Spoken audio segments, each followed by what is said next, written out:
wait for Elton to take his coat off and sit down. You have an Intel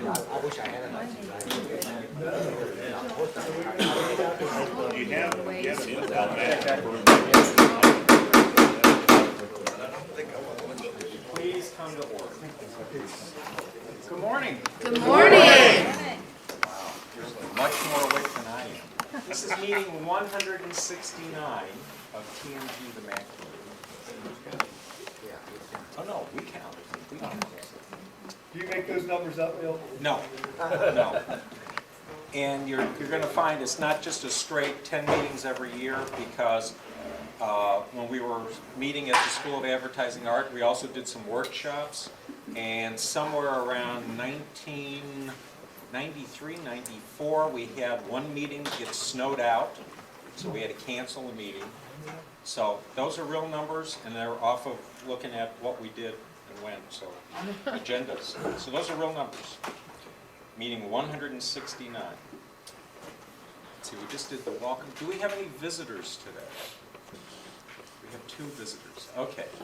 I'd ask you at the break, that you go ahead and just sign our guest book, so we've got an email address. And we also do something, we call it the welcome. Some people call it the embarrassment. And so what I'm going to ask you to do, I'm going to start with the gentleman in the back, is stand up, introduce yourself, tell us what kind of Mac you use or want to use, and what you do with the Mac, or what you want to do with the Mac. Okay, my name is Kyle Kessler, and I'm grandson to him. And I don't own a Mac right now. I'm a Windows person until I get this. For graduation. Yeah, I'm graduating soon, so I'm going to be getting a Mac from my grandfather, so I'll be using it for college. Great. Okay.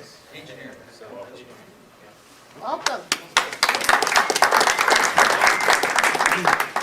If he buys you a new Mac, one that runs with Intel processors, as opposed to giving you something that he's got stored in the closet or the basement, okay? If you get an Intel, you can run Windows software on it also, and Linux, various distributions of Linux, okay? And you're going to be engineering student? Yeah. What kind of engineering? Either mechanical or electrical. Okay. Where are you going to be going? It's Nazarene University in Illinois. Okay. Have they got a co-op program? I don't know. Find out. If you can get into a co-op program, do it. Okay, because you'll be happy you did. And now it's your turn. I'm Katie Brenner. I'm Jim Brenner's daughter. I have a G4 PowerBook. Okay. And what do you use it for? Everything. Everything. What kind of stuff do you do? A lot of schoolwork, email, Okay, so you're in music. college? Yes. Okay. Okay, I'm going to be nosy. What's your major? Elementary education with a kindergarten emphasis. All right. Well, thank you. You'll fit right in here.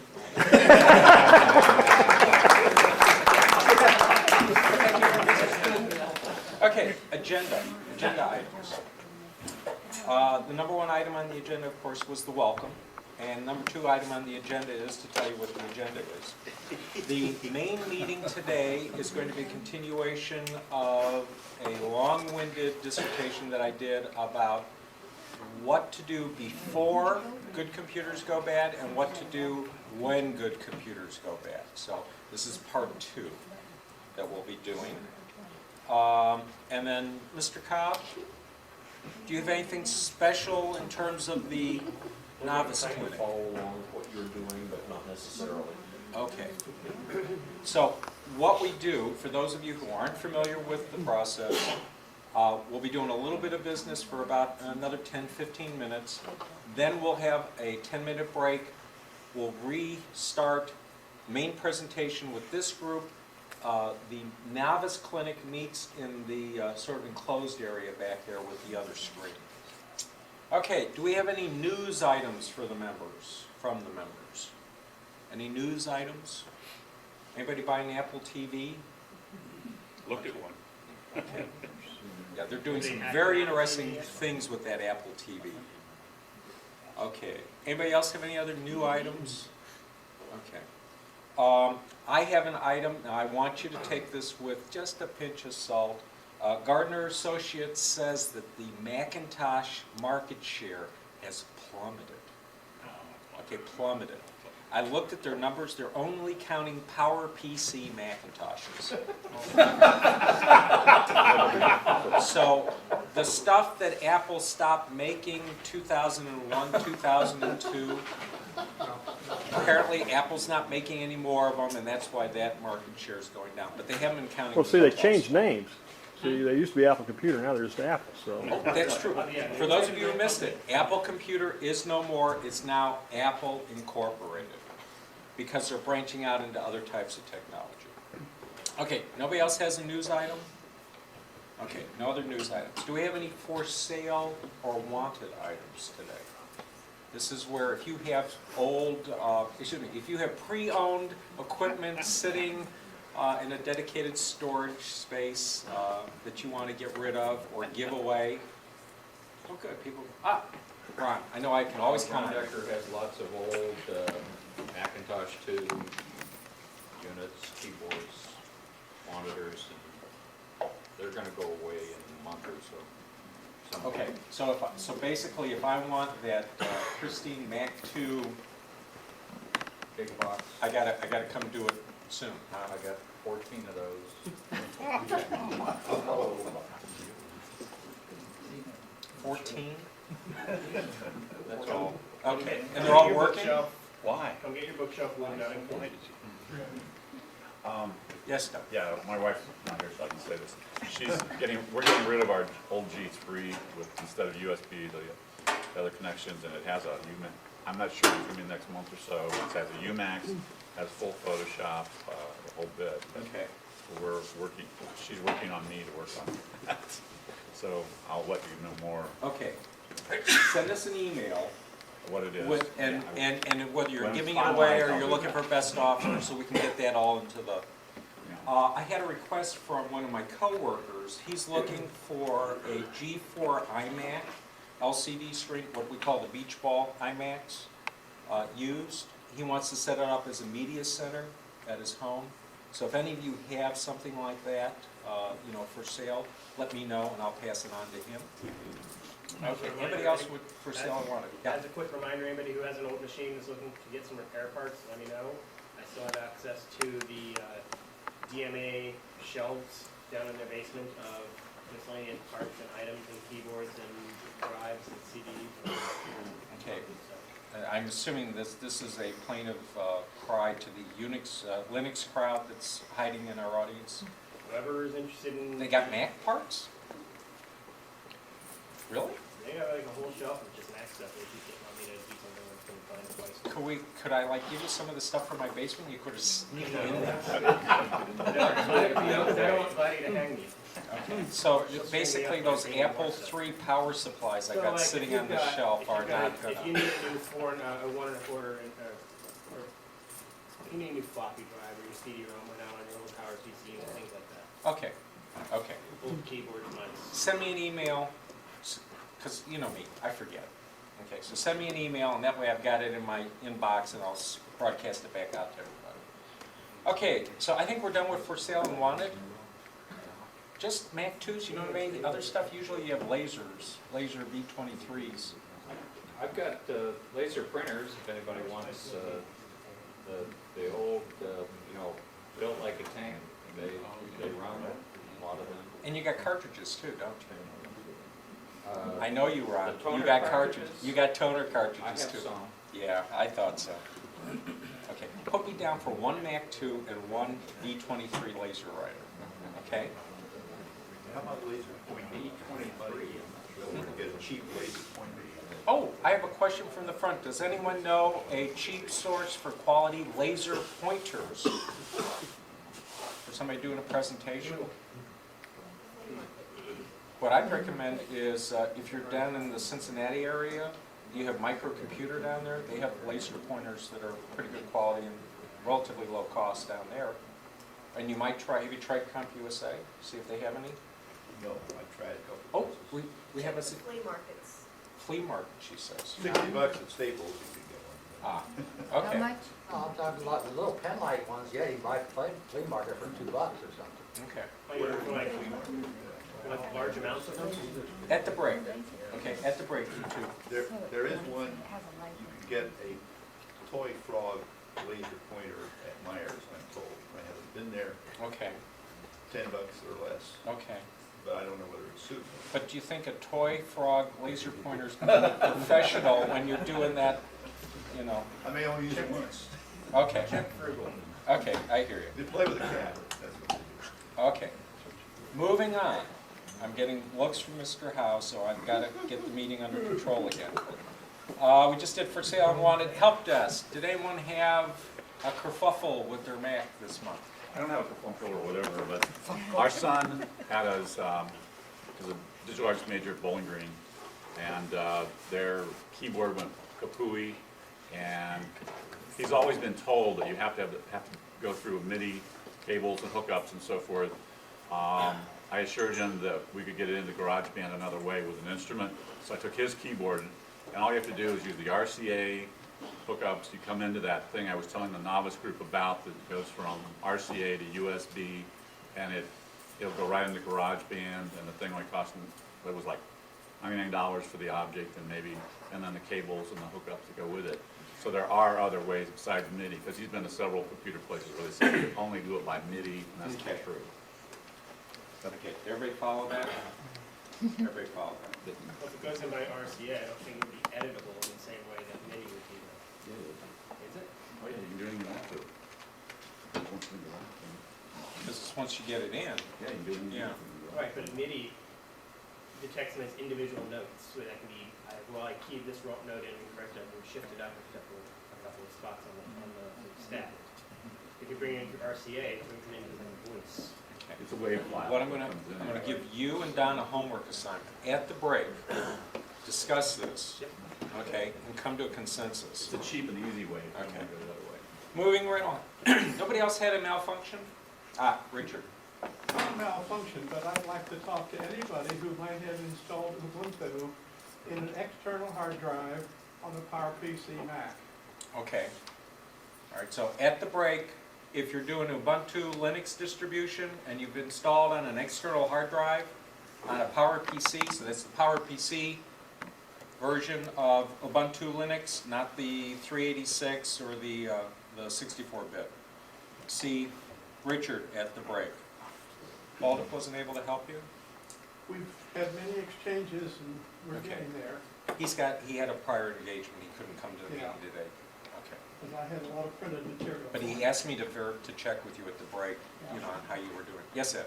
Microsoft Messenger on the Intel Mac does not work as Microsoft Live Messenger. It only works as Instant Messenger. Okay. Found that out. And you know why when you click on the old one, the 5 version, and it says, and it downloads the other thing, you know why that doesn't work? No. They have the wrong thing connected on their website. It downloads the wrong version.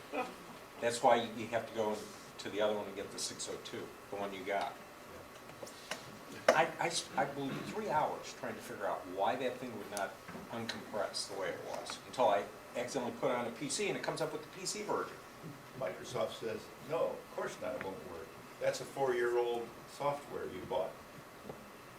I said, 4-year-old? They said, yeah, they're good for 5 years. Next year, maybe they'll fix it. Yeah, okay. Trash it and get one from the download. Okay. All right, anybody else with a help desk? I knew I could count on you folks. Holton. Yeah, trying to impress my grandson on the PowerBook G4 that he's going to get for his graduation present here next month. Changing a password, went over into preferences, went to accounts, and changed the password to simple process, click change, and put in the old one, and put in the new one, and retype the new one again, and boom, you're good. Demonstrated it, showed him how it worked fine. Then I says, well, let's go back and put it back the way it was so that it's got the previous password in it. I went back and tried it, we changed it again, and we tried that same process, So there's only two passwords, right? The one that I had on it all along and the new one that I just showed you. Okay. Well, I reversed the process very carefully. There's no capitals or nothing like that. And when I did it, the first time it come back, it says incorrect password on the old password, which was the most recently just put in 5 minutes ago password. Put it in and did it a couple of times and it kept saying no, incorrect password. So I said, well, I wonder if it's mixing the two up, so I'll put the newest password in at the top for the old one. So now I've got 3 of the new ones in there. And at that time, it apparently set it off into a real bonkers because every time I tried to open up anything anymore, it shook its head, you know, left, right jerk for either one of those 2 passwords. Now, I've got Mark had given me a possible way to fix it. Put in the Tiger system disk and then open it up and then change the password. There's a place to change the password up there. You open it up with a system Tiger disk. I just wondered if there's anybody else has any ideas on how to fix that. Did you do a restart after the first password change? I did not do a restart after the fast password change. Okay. I should have. We're working with a technology that's called NetInfo. That's the database technology that holds all this stuff. Sometimes it doesn't quite finalize things until you've at least logged out and logged back in. Okay. So whenever you're doing a password change on what's called a local profile, a NetInfo profile, you want to, at that point, say accept, log out of that account, maybe restart the machine, gives you a really good result, and then come back in. At that point, it's finalized. Okay? Okay, but he gave you a very good piece of advice on what to do when you're locked out of your machine. You reboot your machine from either a system install CD or from the CD that came with your CD or DVD that came with the unit. And one of the things that's there is the utility to allow you to change passwords of all accounts. Okay. Albert. I downloaded a picture from AOL, because that's the browser I use sometimes. I try to put in an IPO, it won't go in there as a JPEG or anything like that, it says corrupt. It says corrupt.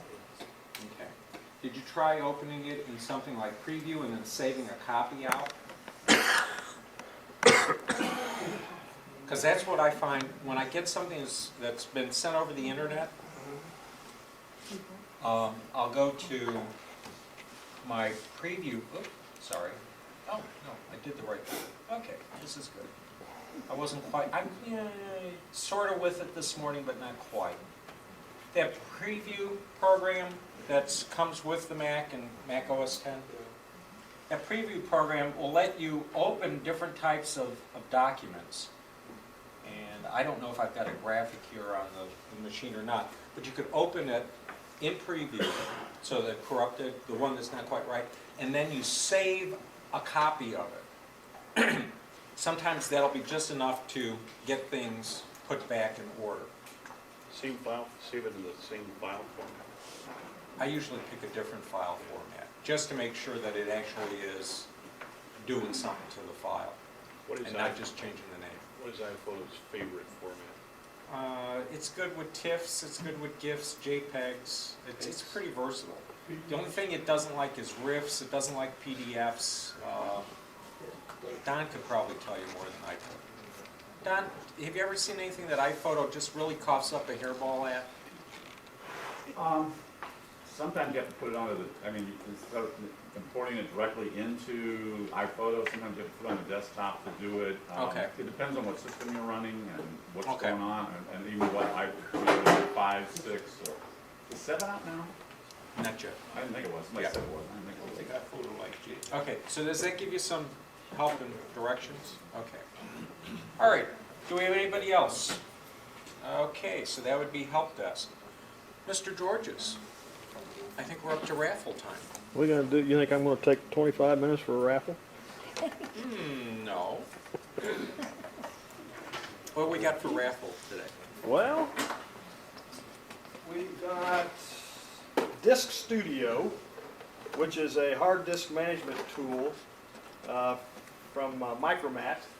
It allows you to, on the fly, do new partitions, you know, to your hard drive and a bunch of other stuff. This is a program we got some time ago. It's I Remember. It's digital scrapbooking. We had another copy of that out today. And from Sub Rosa Soft, File Salvage. It's a data recovery software for OS 10. So does everybody have a raffle ticket? No. No. Well, so you decide you want one now. There's something he wants on there. I'm gonna repartition all my stuff and then not be able to get to my data. Mark? That's what I'm thinking. Anybody else? Have Walden in his hat, I'll give you mine.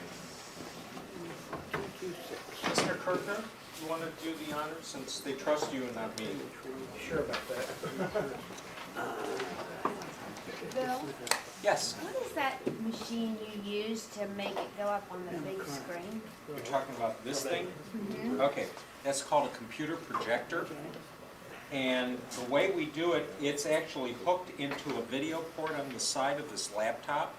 And I'm doing what's called screen mirroring. So everything that shows up on my screen here also gets projected onto the screen there. And we use a similar projector in the novice group. And if you want to know, Don, didn't the church buy a projector not too long ago? Year and a half ago. Yeah. You're okay if I have her talk to you at the break? Sure. Okay, he could tell you, you know, what prices are. They keep coming down in terms of price. It's very similar to what you're seeing people use now for, instead of buying the large plasma TV, they just buy the projector.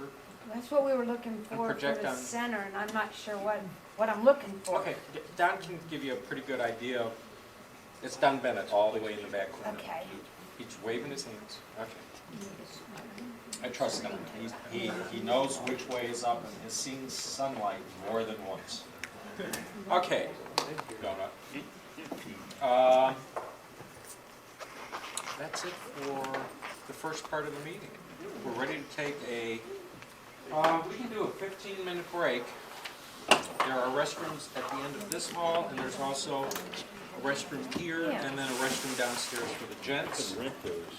Main presentation is part 2 of When Good Computers Go Bad, and that'll be here. The novice group will be meeting in the enclosed space back there. Yes, Ed? I would like to buy an accessory.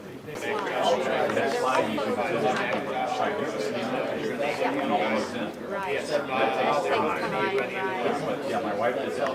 I should take everything out that I have to do. You know they are. When I It takes up so much. dual quad-core Macintosh Pro. So that's a tower with the equivalent of 8 CPU units in it. 8.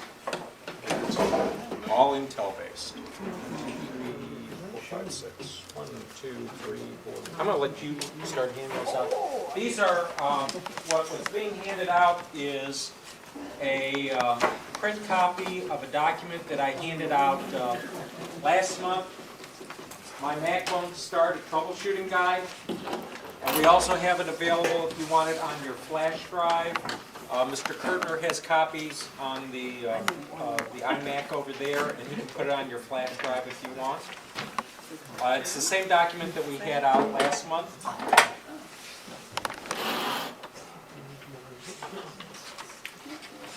But since it covers what we're going to be focusing on this month, it'd be a good idea if you've got one. But if we run short, we do have virtual copies for those.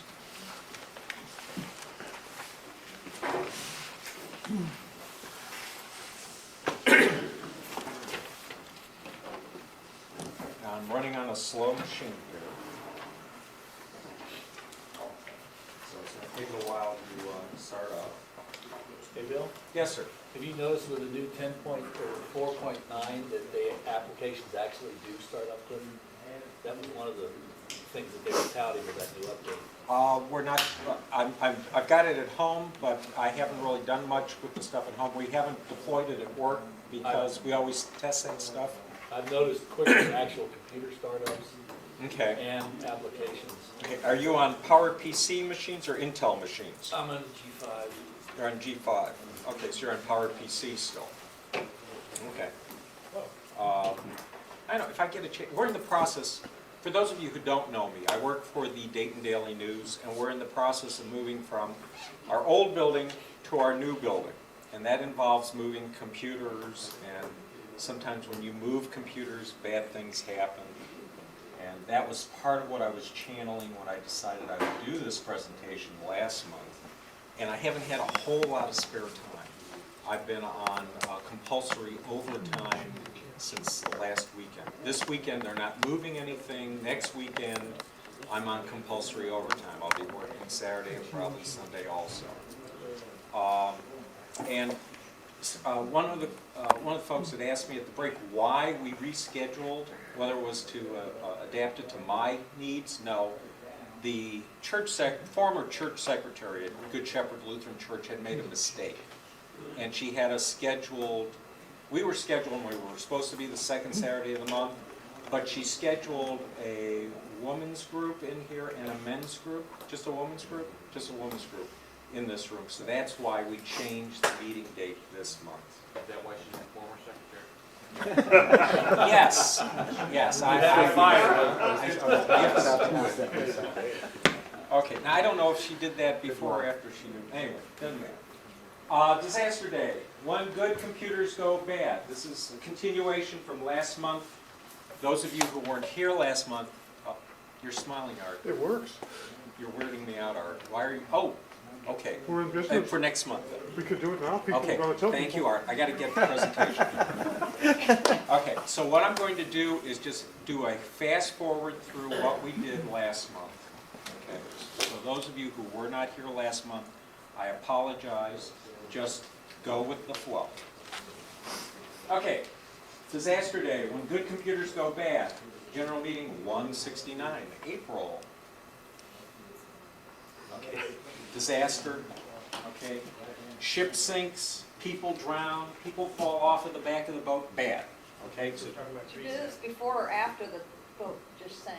Is this in Greece? this is before, no, this is the Titanic. No, I know, but there's a ship that just sank in Greece. That just happened to Yeah, yeah. But going down see, the wrong I'm way. lazy, I didn't want to put a new picture in. The Daily News won't carry it for a day or two, Just happened this week. What do you It's want? on our website. For those of you who don't know me, this is who I am. I'm a system engineer, though I have the word engineer in my job title. By no stretch of the imagination am I running the train. Current business address. This is my current private email address. I'm about ready to start using my Gmail account for that. If you've got a pager or cell phone, please turn it off. I should do that myself. Okay, battery's dead anyway. Okay. Instead of what will we cover, what we did cover. Things to do before disaster day. That's what we did last month. Today we're going to be focusing on this, things to do when disaster has occurred. Okay. And that will be, what's the problem, safe mode, single user mode, start off of an Apple CD or DVD, and target disk mode. Okay, what's our goal? One of the things that I always try to make sure that I'm doing is explain why we do things, why we make presentations. Okay, so our goal today is this, to teach some basic diagnostic and recovery techniques so that when disaster strikes, not if, it's going to happen. Okay, if not today, tomorrow, at some point, your computer equipment's going to malfunction. Purpose is so that you have a plan of action. You know when to stop. In other words, you're doing some sort of remediation. You know, oh, hey, I can't go any farther with this. It's time for me to stop. Or when to escalate. Okay, I'm going to stop because it's nothing that I can handle. turn it over to a professional, and so you don't freak out. A lot of you don't know, but the real reason why we run this user group, or we've been doing it for 15-something years, it's a 1-5, not a 5-0, is because there's too much stress in everyday life. Unnecessary stress, and there's too much aggravation, unnecessary aggravation. That's why I use a Macintosh for my personal stuff, because I just want to get my stuff done. I don't want to have a drama every day with the technology. And that's why I want you to learn this stuff. Yeah, you won't remember all the details, but you'll remember enough that when it happens, you'll be calmer and you'll get through it. You should have put your Okay. phone number after escalate. There are other resources out there. They could use Elton Hopper's favorite, which is Mark George's, or Don Valdeth.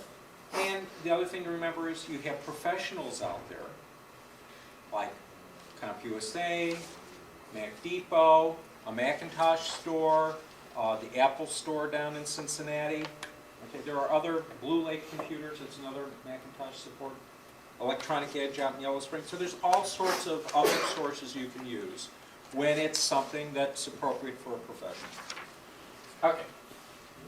Everybody's with me? I can go ahead? Okay. I'm going to do the fast forward now. Things to do before. Collect your information in your system CDs. Get a baggie, put all your stuff in that goes for that computer. You buy a printer, it's hooked to that computer, you put the stuff that came with the computer in the baggie. And if you're real smart, you got more than one computer, you put a 8.5 by 11 piece of paper in it that says which computer it is. Okay. Install antivirus software, Applejack, and maintenance software. We went through a variety of different ones that are out there. Check for software update weekly. Notice I didn't say install, I just said check. Run maintenance tasks weekly. Back up your crucial files weekly. Collect information, yada yada. Install antivirus software. Just remember there is a free open source antivirus client called ClamXAV. And we have information about that.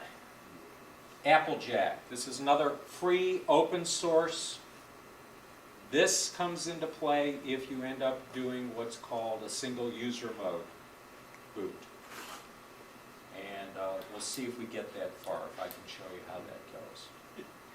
And it's available from the club. If you want any of these things and you either have a laptop with you or a flash drive, Mr. Kurtner, who's very patiently sitting over there, nodding off, has this stuff on his laptop and he can put it onto a flash drive for you.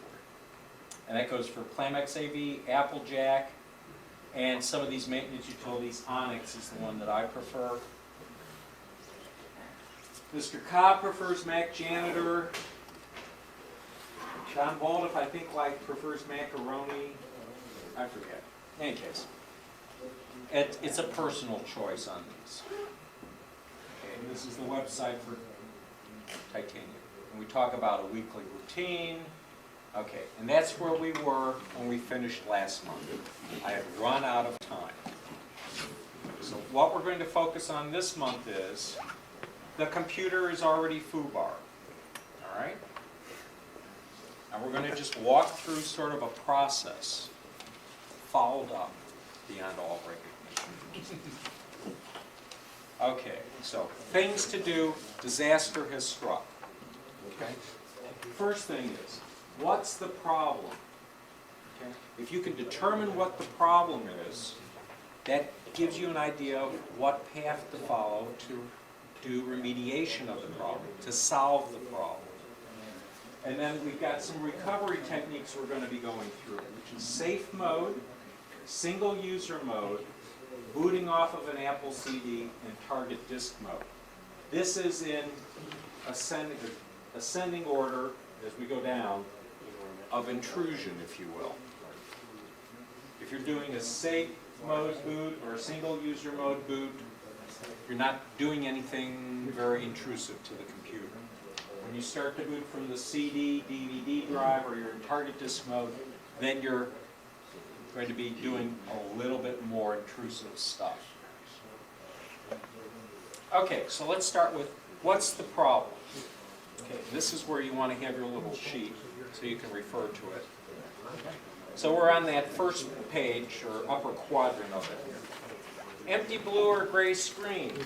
Okay, that's usually disk permissions or a disk formatting problem with it. And by empty blue, if it just comes up blue, okay, that usually means there's something really wrong with the hard drive in terms of software. Gray screen, there what I mean is it comes up with the normal boot screen with the Apple, and you got the little circle thing that goes around. I don't know what they actually call that. And it just keeps going and going and going and going, and you never get to your login screen.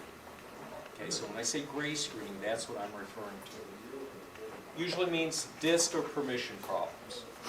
Another one that'll come up is you get through the gray screen and it comes up with a do not enter symbol, you know, the round circle with the lines crossed through it.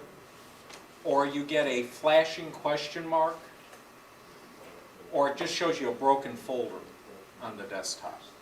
Those indicate that it can't find a valid operating system. Doesn't mean the operating system isn't still on the hard drive, it just means it doesn't, something's gone wrong here. It doesn't understand what it's supposed to be doing. And last, and this is the worst, black screen and no sound. This is the one where it might be the power supply has died in the computer, or your video board has died, or you just don't have it plugged in. Okay. So, very important piece of advice, check your cables. Check your cables. Make sure that if you're plugged into a surge strip, that the surge strip is turned on, and make sure that the surge strip is plugged into a wall outlet, and make sure that the wall outlet is on a circuit that actually is turned on. Okay, there's the, yes? In the good old days, we had something called the death chimes. Do they still do that? If you get a big failure, you get a real screen sound. You will get different sounds, but it's all related to RAM check. When it's doing what, on the PC side, they call it post. When it's doing the RAM verification, if you do have something, you'll get, but they're not as melodious as they used to be. Okay, everybody's with me? Okay. Now, with different symptoms, we have different things that we can do to fix stuff. And you'll notice on that upper quadrant, where we talk about empty blue or gray screen, it says recommend that you proceed with fixes 1 through 4. Well, fix 1 is start in safe mode, so let's talk about that. Okay. I was supposed to pause for questions. Any questions? We already did the question. Melodious. Okay. Are the fixes, Yes, Al? yes, are the fixes 1 through 4 Right. listed somewhere as 1 through 4? Correct. So if you see in your quadrant here, you've got fix number 1. Quadrant here, it's fix number 2. Second page, fix 3, fix 4. Oh, thank you. Yeah. And once I get some free time, once I've got the graduations, I got 3 graduations this year.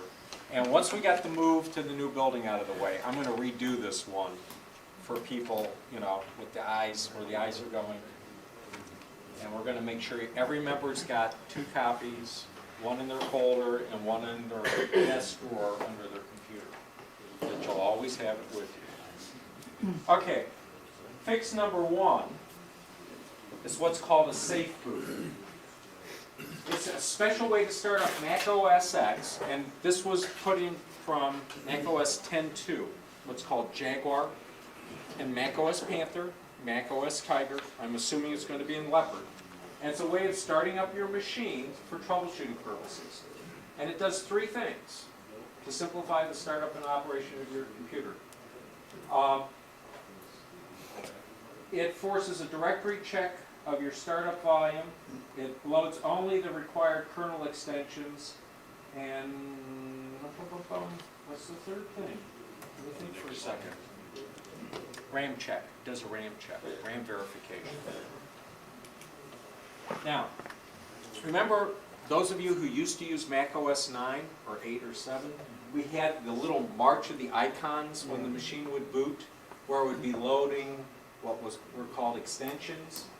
We still have things that are called extensions from third parties, but you just don't get the march of the icons, but they're still there.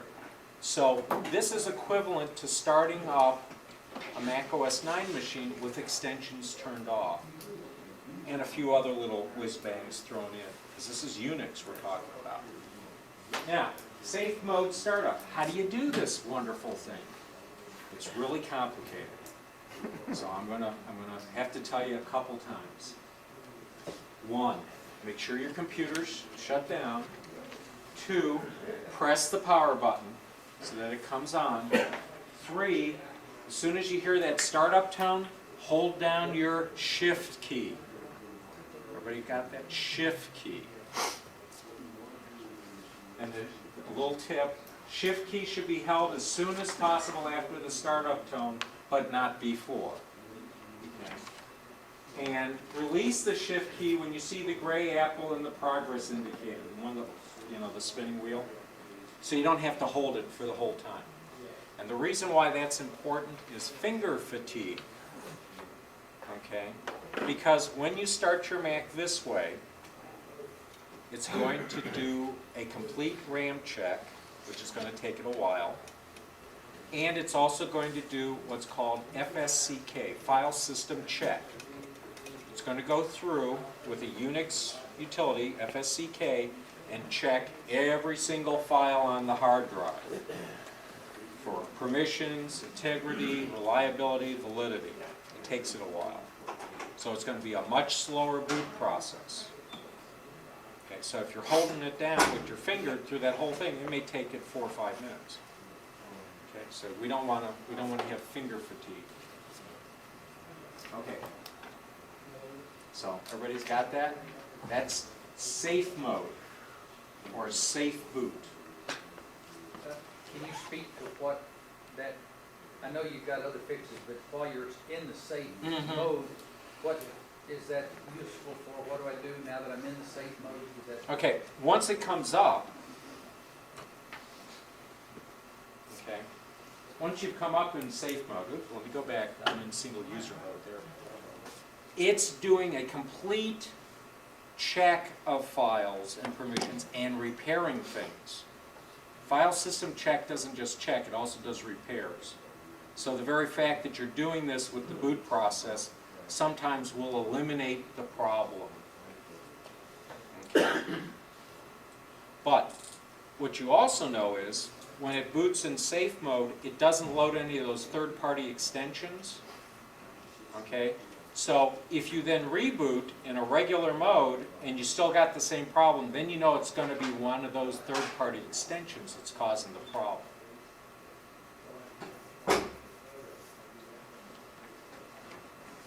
Let's see, what else does it say? Bum, bum, bum, bum, bum, bum. Okay. Let's see if I've got, this is a slow machine. Do I have anybody with a laptop that I can borrow for a second? Yeah, just from right where you are, just go ahead and boot it up and hold down the shift key. Okay, and we'll, somebody time them, see how long it takes. Turn it off first. Okay.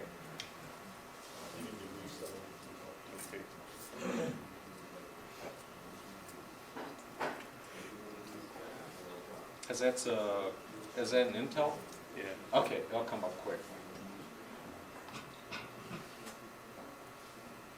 Hold down the shift key when I hear the tone. Yep. I got the speaker.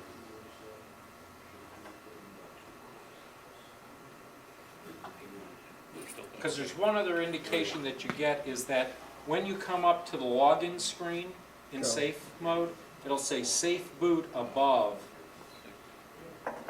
where it has the login boxes or icons. Is there anything special you do when you get to that point? You're Nope. in the safe mode? Nope. You don't do anything. All you did is just load it without all those third-party extensions. Right, and you did a whole bunch of diagnostics and you Okay. ran FSCK. Now, the second thing you can do, the second technique, is called single user mode. Single user mode, I recommend if you have pre-installed the utility Apple Jack, or if you're very, very comfortable in Unix, because single user mode will bring you up with a black screen, white letters, no GUI interface, everything is command line. So you're going to be typing everything. You're going to be doing Unix without the Mac OS GUI on top of it. So if you know how to run FSCK from the command line, you could do it from there. Or, in the case of Applejack, you would type in the word Applejack at the command line prompt, hit the return, it'll give you a little screen where it shows you stuff, written with, little asterisks going back to like Apple II days. And then you would select the auto function and it would walk through repairing disk permissions, fixing the hard drive, validating, it'll run Pluto, which is a preference utility to check preferences. It'll clear your cache, do a whole bunch of nice maintenance things. But again, only if you've pre-installed Applejack and or you're comfortable in command line Unix. I'm looking at the crowd, I'm thinking there's only maybe 2 or 3 people in the... Just over 2 minutes. Okay, now, Just over 2 let me minutes. tell you how to do it though. Okay, so this morning, Startup is you restart and you hold down your Apple and your S keys. And that'll bring you up in single user mode. And again, you're going to end up with a black screen with white letters on it. I don't know if that would show up on a projector. And once I've walked through this stuff, I'll try that. You want me to go ahead through the safe mode, Bill? Yeah, did you finish? Yeah. Okay. 2 minutes? 2 minutes, 10 seconds. Okay, 2 minutes, and do you see where it says safe? Yep. Okay. If you want to take a look, Elton always likes this. Yes? If I'm in safe or single user mode, what Unix command do I use to restart or stop? Yeah. Shut down would be the command to stop, to actually shut down, and restart is what you would use to. And you can also, if you're in Unix, you can use the man command to get help for various commands. If you know what command to ask. That's correct. That's correct. Okay. Yes? On the single user mode. Yes. It says to type FSCK. Is that a space, hyphen, Yep. Y? Yep. I'm just gonna bail out of this real quick and just take my machine up in single user mode and see if it, yes? When I download new software and it comes up password, I just hit return. I never put in anything for a password. That's considered to be a bad practice. I'm the only user. I'm the only one who has access, apart from... Do you have a second account on the machine? No. Okay. One of the things I strongly recommend is that you, when you get home, is fire up the machine, log in, and create a second account. I don't have to log in. That has, well, yeah, but you are doing a login process, it's just it's automated, okay? Create a second account, and if you don't want a password, that's okay, but just make sure you have 2, because that way, if something happens that corrupts the one login, you can still get into the machine and fix things. Oh. Okay? Okay, we're not in Mac OS 9 anymore. Yes? Even with automatic login, you can get into either one. Okay, here's the situation. You've got one account on the machine, and it's set to do automatic login. Okay? That account goes foobar. You boot the machine. It then says, I can't log in automatically because that account is, inoperative. What are you going to do at that point? if you have two accounts, what does it do without? It'll show you that you can log in with the other account. And once you've logged in, then you can run disk utility or various other things. Should I assign one as administrator and one as regular user? No, both are administrators. Both should be admins. Both should be admin. Right. Okay, I rebooted my machine. I'm just going to unplug this stuff. I was hoping it would show up on the display. I got to do it a different way to have it show up. But this is what your screen's going to look like. A black screen, white letters. It's command line. It's unforgiving. If you misspell, it'll go, huh? It's DOS. If you get into single user mode, okay, you decide to do that, and you realize all of a sudden that you're an idiot, you can't do anything with it, can you force quit, or you have to? You just turn type in power the word restart. Restart. Okay. In fact, what it says here is the first thing after it does all of the. How many of you have ever booted a PC and watched all the stuff come up as it boots? Okay. Well, that happens on a Mac, but they just don't show it to you. Okay. But after this has all come up, all this gobbledygook at the top, underneath it, it gives you instructions if you want to make repairs, FSCK. It tells you what command to put in. Okay. And underneath that, there's a command prompt. Now, this machine has Applejack installed. So right above that command prompt, it says for troubleshooting assistance, just type Applejack at the prompt. So you would type APPLEJACK. That's if it's been installed on your machine. Okay, Alton? You got to have already installed it. Right. Okay. This is my job saver. This is how I keep employed. When the Mac OS GUI is just gone, you know, it's a assistant managing, what we call an AME, assistant managing editor, you know, that's up here on the food chain. And they go, oh my God, oh my God, oh my God, I've got to get X, Y, and Z off of the computer. By booting into single user mode and running Applejack, I can recover that machine most of the time. You know me, I always have plan B, C, and D, and E. You said type just Applejack, your thing says Applejack space auto space restart. What do you do? If you want to not run it in auto mode, but you want to manually do it, you just type Applejack. And then if you do that, APPLEJACK,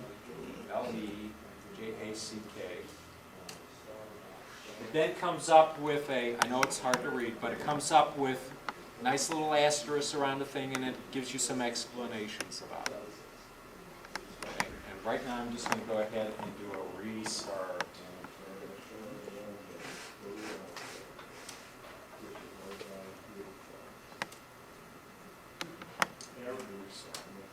Now, the thing that's nice about Applejack, from a maintenance standpoint, Applejack is just a script that executes standard Unix utilities. So instead of my having to remember, oh, FSCK space minus S space minus AUX or whatever the combination is for that situation, Applejack says, do you want to repair your hard drive? I go, yes. Okay. Press 1 if you want to repair the hard drive. And then it does it. And it's issuing that command.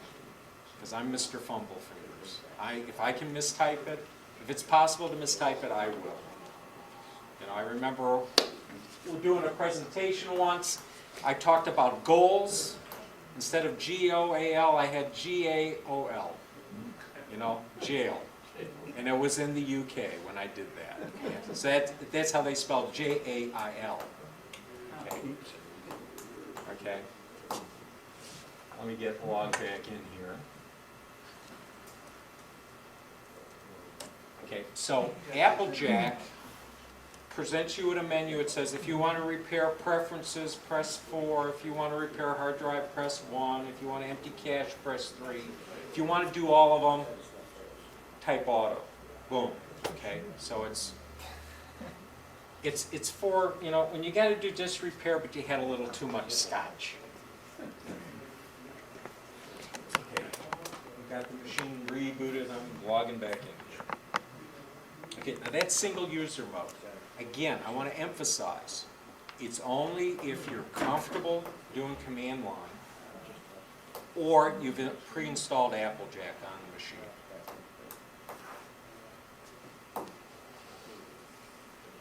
Okay, now we've got our machine back up and running.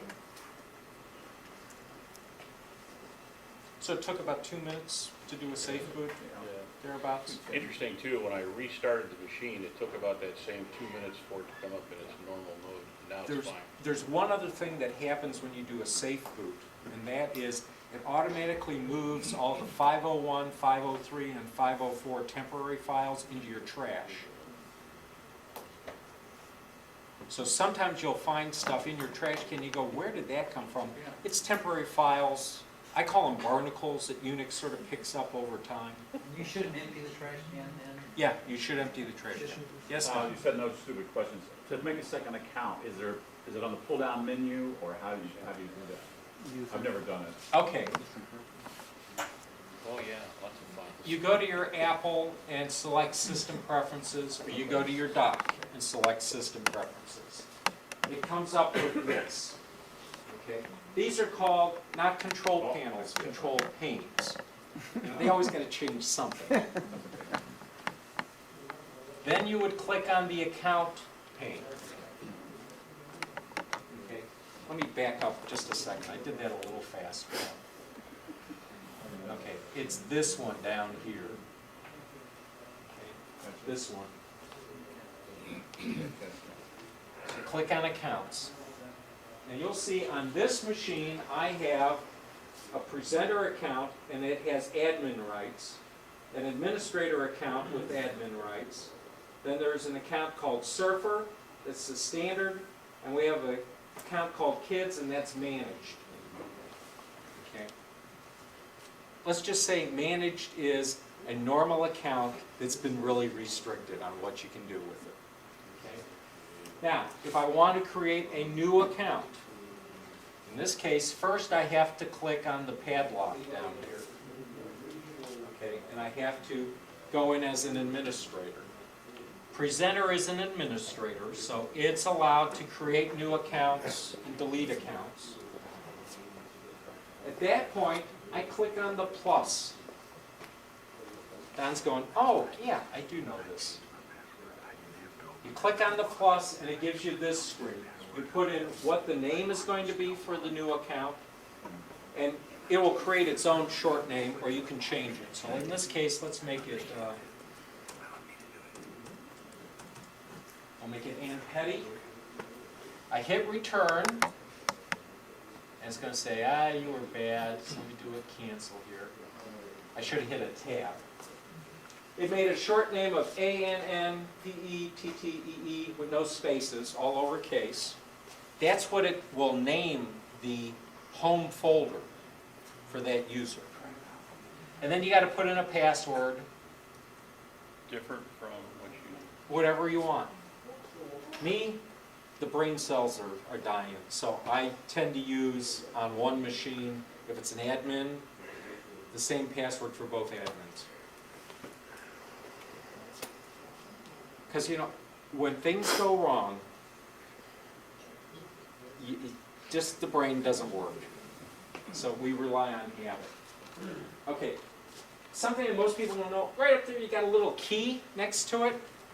So that's for that password I just typed in, and I didn't type in just black dots. I typed in 1, 2, 3, 4, 5, 6. And if I click on the key, Apple has built into it a password assistant, and it'll tell you how strong the password is that you put in. And in this case, it said, no, this is not a very strong password, 1, 2, 3, 4, 5, 6. And it gave me a suggested password. So if you don't want to come up with your own password, you can have Apple do it. But remember, you got to be able to remember. I would never remember that. I remember 1, 2, 3, 4. And again, different level passwords depending on what kind of data you're working with. If you're a physician, a lawyer, you've got work product that's you've got to be maintained confidential, then you would use a stronger password than if it's just, hey, it's my surfing box. Yes, Elton? I noticed you undid the lock in the lower left-hand corner before you got a new password. Well, you're not doing a password, you're doing an account. Right, I undid the lock before it let me create a new account. When I did this problem I told you about earlier with my grandson, I changed the password without ever unlocking the lock, and I said to myself, how's it letting me do that without unlocking the lock? Were you changing the password for the account you were logged in with? Yes, I was logged into an account, and I okay. changed the password without undoing that lock. When you work on your automobile engine, Yeah. do you work on it while it's running? If you're checking the Okay. transmission. right? Typically, Are I you only doing this to change me? the password for an account that is not currently being used to run the computer. That might be what confused it. It screwed the computer up, apparently, that's what I did. It confused it. So I should have undid the lock before I changed the Yeah. password. And after I get ready to change again, I should have did a restart before I did it. Okay. Okay? All right, I'm learning. Okay, so in this case, you put in the one password and then you put in the second one, because it wants to make sure that you typed what you meant. Yes? You said remember, isn't it better to the screenshots be right? When you bring out the screenshot. That's right, true. It's on, put in a file cabinet someplace. That is true. And that works very well if you have a machine that doesn't move with you to various locations. But if you have a laptop and you're in a hotel room in Seattle or Vancouver, having stuff written down in a filing cabinet in your home office is not going to get you there. Unless you're willing to go through the embarrassment of calling the spouse and saying, honey, could you open, and read it to me? And, you're going to be paying for that one for months. But even if you do think you've remembered it, it's better to have it someplace. Yes. Yes. Some people don't. Yeah, this is true. Except But anyway, screenshots don't show what No, you're you can typing write as a on the password, all it's screenshot gonna show is the dots. that's correct. But you do a screenshot, you print it out, and then you manually write in. Okay. But Don, you got it? Okay, because I'm going to cancel out of this now and go back to the presentation. Some places, some things I'll do to cheat sometimes are use things like my cell phone, which I always have with me. Keep it as a note where nobody else is going to look. Okay, yeah. All of those accounts will show in your upper right-hand corner when you click on that. Correct. Yeah, okay.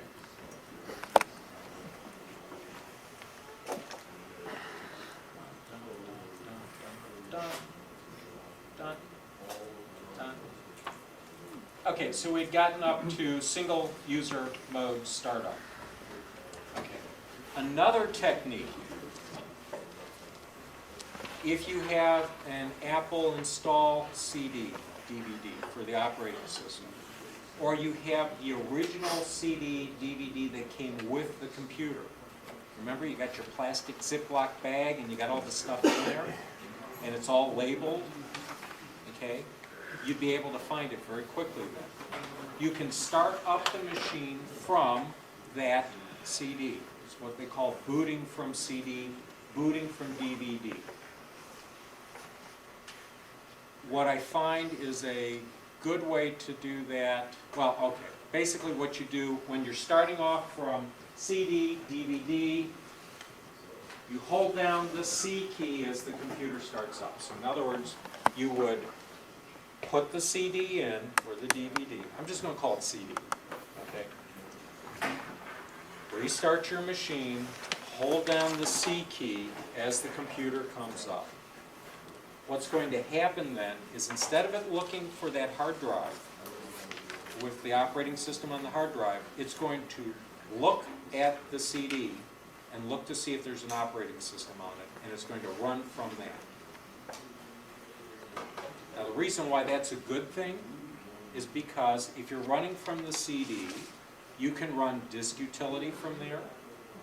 You can change passwords for accounts from that. There's a change password utility, so you can fix some things. Plus, if you're running from CD, the hard drive should come up as a visible thing so that you can look and see if your data's there. Okay, so it's one more indication of whether you've got a hardware or a software malfunction. Basically, what I always recommend to you folks is if it's hardware, take it to the pros, unless you're one of our retired engineers. I never recommend that to the retired engineers because they don't listen to me anyway. They're going to do what they're going to do. Yes, When Don? you're talking about this, you said something, you used the word once, archiving everything ahead of time before you do something. Backing stuff up. Okay, Okay, I've got a little software project that I'm working on right now. This is just for me. It's going to be my gift to the user group if I can get it to work. But you know how we've bought thumb drives, flash drives for the members. We're going to get some more so that we can get everybody covered. I'm writing a little thing that automatically recognizes when you insert, you tell it to look for this thumb drive, and what it would do at that point is make a copy of your backup folder onto the thumb drive automatically. So you insert it and it would automatically back up to it if it's got space. Right now I'm working on all the error messages. Okay. But there are other ways to do backup, and I'm not going to go there because we don't have enough time.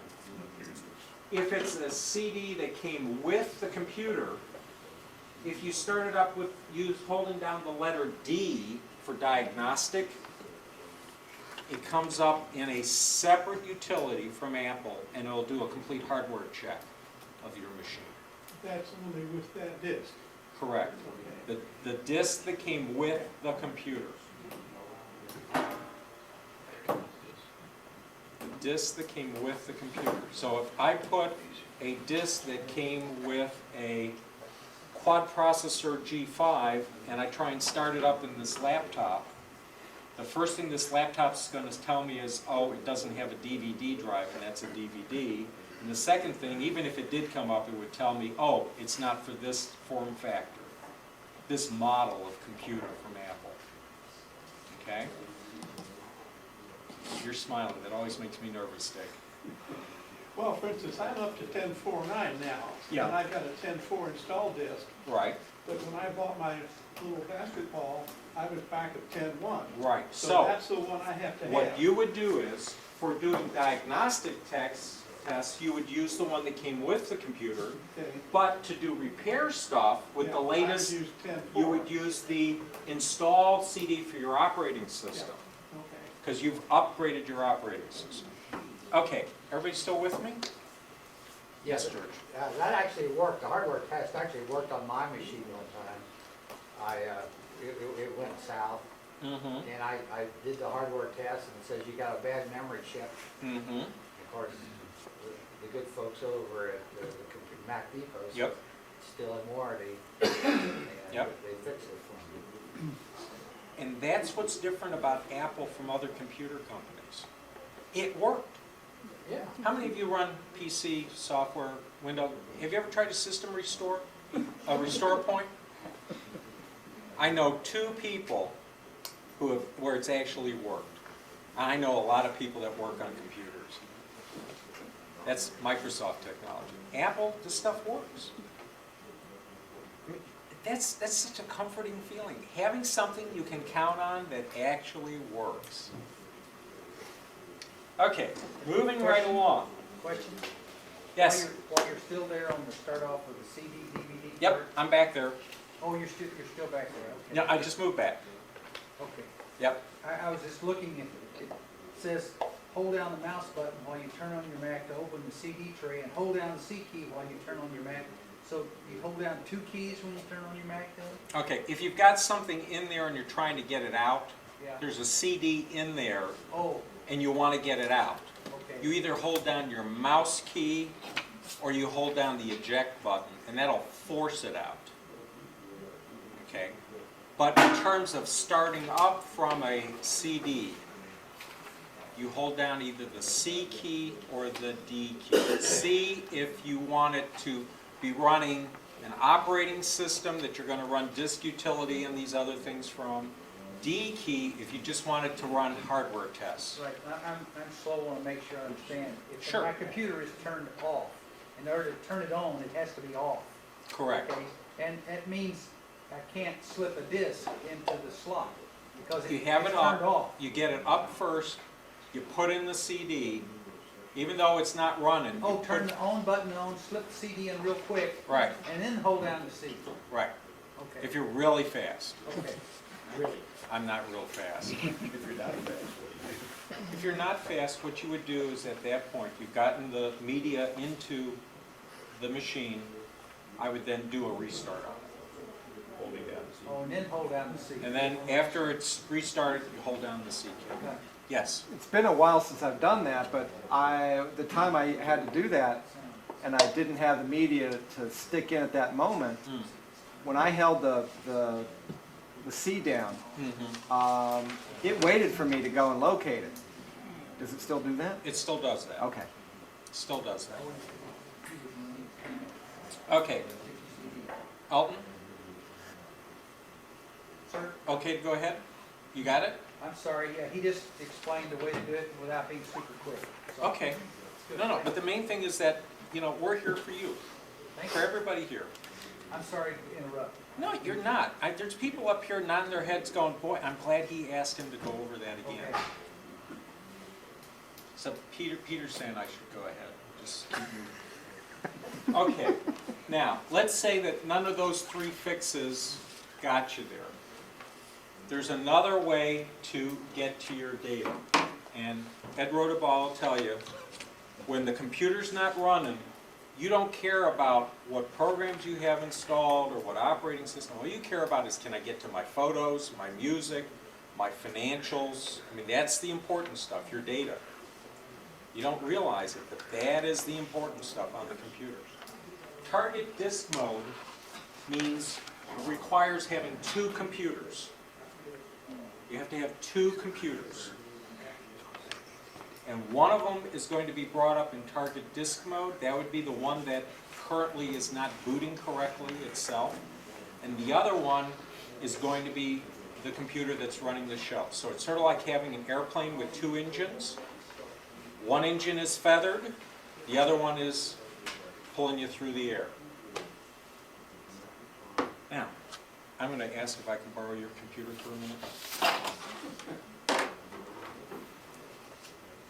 You're being very, very Now, do both of these computers have to have like OS 10 something on it? They don't have to have the same version of the operating system. They do have to be New World machines that have target mode in their firmware.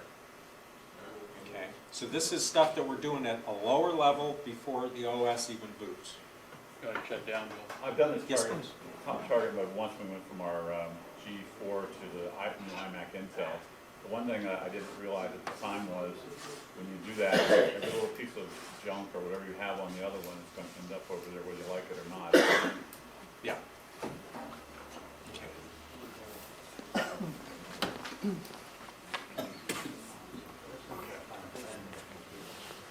All right, so I've got a computer here. Let's pretend, not real, just for pretend, that his machine isn't working anymore. Okay. 17. I take what's called a FireWire cable. I connect one end to a FireWire port on his computer, and the other end goes into a FireWire port on my computer. Okay, now I'm going to bail out of this presentation for right now, just so we can have a desktop. Okay, so I've got a desktop here. This computer's already running. I'm going to start his other machine. His machine's the bad one, right? His machine's the bad one, and I'm holding down the letter T. T for transfer. Oop, and I need to move myself over here. Okay. Now, on his screen, you're seeing a large, what looks like a yen symbol. That's actually the symbol for FireWire. What's that icon on the bottom? It's a battery. Since we're running off a battery, Apple has gotten really good for people like me who forget that they're not plugged into the wall to give you that big. Normally you would have, if you're dealing with laptops, you would have this plugged into its charger and it would be plugged into the wall. Now, once that machine came up in FireWire mode, you'll notice I have two Macintosh hard drives up here. One of them is yellow with the FireWire symbol on it, and the other one is just a regular hard drive icon. This is the hard drive that's in his laptop. Okay, now, why is this a good thing? I can double click on that icon and it's going to open up. Now, I'm just going to do that because, There's nothing bad on it. yeah, I know. A lot of things on the other machine. Okay. But if I switch to a different view like this, I can get to the structure of his stuff. So we've got a laptop that doesn't boot, but I can still get to the data that's on it. If I can get to the data, wow, that just relieved a whole lot of the pucker factor. Yes, sir. A really neat trick is if you put a CD or DVD in his drive right now, it'll show up on your desktop as well. Okay, I didn't know that. And that's good for what? Well, what if your CD-ROM drive is bad and you need to be able to install? Use his. You can use Oh, his. for example, okay, let's say that we had this plugged into the wall so that he's on a thing. Let's say I want to put Tiger on this laptop that doesn't have a DVD drive, Yeah. and Tiger's on a DVD. I could put it into his DVD drive and be able to install it on this machine. I like that. Yeah. Okay, I've just been handed I think a, that was a 10.4 trick. So it was added in 10.4. okay, and I just put one in to his machine, and we'll see if you're telling me a tale or not. It's spinning up. I can hear it. It should show up on your screen. Good.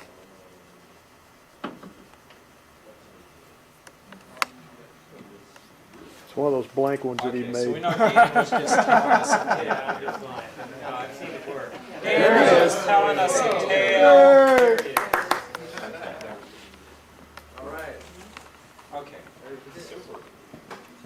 But again, the problem is you got to have a separate machine. Okay? Very often, you have an older machine that's still around. That's your backup machine if things go bad. I don't know if Bill Jacobs is still here. But, yeah. Didn't you? No, we didn't. We didn't FireWire, but but you had a backup machine that you could use while the other one was in the repair shop. Yeah. Okay. So it's not that unusual for people to have two machines. That Now, only works with FireWire, it won't USB? it will not work with USB. Okay. It will work with FireWire 400 or FireWire 800. So you have to have a FireWire port on both That's machines correct. somehow. Bill, yeah. Now, let me dismount his machine. Okay, so what I'm going to do is first, I'm going to see if this works, which is dismounting the CD. Could I put a CD in there and copy onto that CD out of his machine? Yes. Yeah, okay. Yes. Okay. Now, how do you get out of FireWire mode? First thing is you want to select that hard drive, and remember, it's easy to tell what it is because it's got that yellow icon with the FireWire symbol on it. And you want to either do an Apple E for eject or drag it to the trash. So that dismounts it as an external hard drive. And then you just press your power button on the laptop, the FireWired one, the target mode, and it just shuts it down. Then you disconnect. You don't have to have both machines off. FireWire is a hot swap type thing.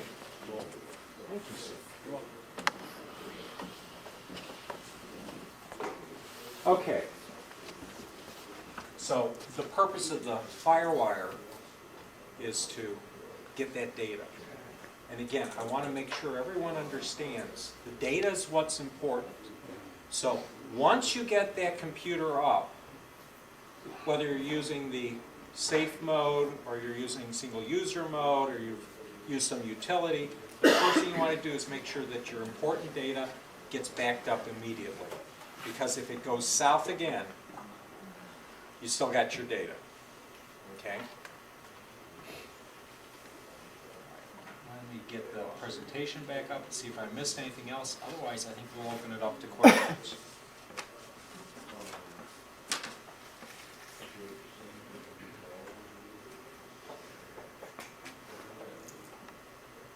And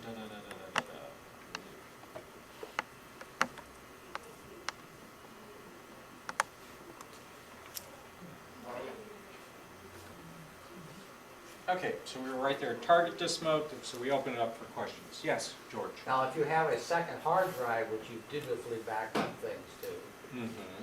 make it has to be a bootable backup, right? Well, Anyway, you could plug that into your bad PC, bad Mac. correct. And then what mode do you start it up in to, I've done this once, but I can't remember what I did. Okay. You hold down the C key again, I think. What he's providing us with, the question is, okay, if I have an external hard drive that's attached to the computer, it's got a valid operating system on it, and it's got valid data, and I want the computer to boot from it, not from the internal hard drive, not from a CD, what do? You start it up, you do a restart here, and you hold down the Option key. When you start it up holding down the Option key, it's going to come up with a blue screen, a very simple blue screen, and it probably will not project. So I'll flip it around here.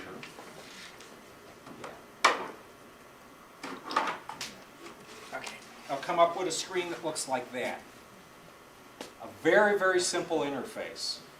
You've got an arrow that does a circle thingy, and you got an arrow that's just pointing that way, and it's going to give you an icon in the middle for each bootable device that's attached to it. You move your mouse on top of the one you want, you click once, it gets selected, and then you click the arrow. If you wanted to boot from a CD and it's not in, you put the CD in, click the little circle thing that says re-interrogate the bus to see what's out there that's got a valid operating system, and it'll let you then go forward. The only disadvantage is if it's got a hard drive that's partitioned, it's only going to show you the partition that was last selected as the boot partition. So if you have a hard drive, external hard drive, and you have it partitioned, and you have Mac OS 9 on one partition and Mac OS 10 on the other, and the last time you used it to boot from it, you booted from Mac OS 9, and it's a machine that it's connected to doesn't boot from Mac OS 9, then you would have a problem. You would have to take that hard drive, external hard drive, hook it up to something else, switch what the boot partition is, and then do this. Okay. But this comes in very handy when you have a situation where the computer's confused, you're holding down the C keyboard, C on the keyboard, and it's still not coming up from the CD-ROM drive. I had a situation where the keyboard was bad. So I could have been pressing the C key all day and all night. But the Option key worked. So when I held down the Option key, remember you got two Option keys, okay, and it then let me select. Yes, Al? A similar situation, you're trying to boot from another drive that's hooked up to this computer, right? Correct. Seems like we had done that before using 4 keys, right? Mark? Yeah, there's There a are sequence some of keys. other- Using 4 keys or Yes. something? To boot from the other drive? Yeah. Isn't that a faster way than doing all that circling and? Yes, that's a faster way. But remember what the goal was. The goal was to learn some very simple, basic key presses that you're going to remember. Okay. So if I said, okay, on a PowerBook 1400, you have to hold down these 4 keys, and on a PowerBook 5300, you hold down these 4 keys, and on a G5 dual processor, you hold down these, and that also works on mirrors, you're very quickly going to go, you know, Bill, you're giving me information, but it's not useful. The Option key works on anything from a blue and white G3, actually it worked on a beige G3, on up, what are called New World machines. Okay. Thank you.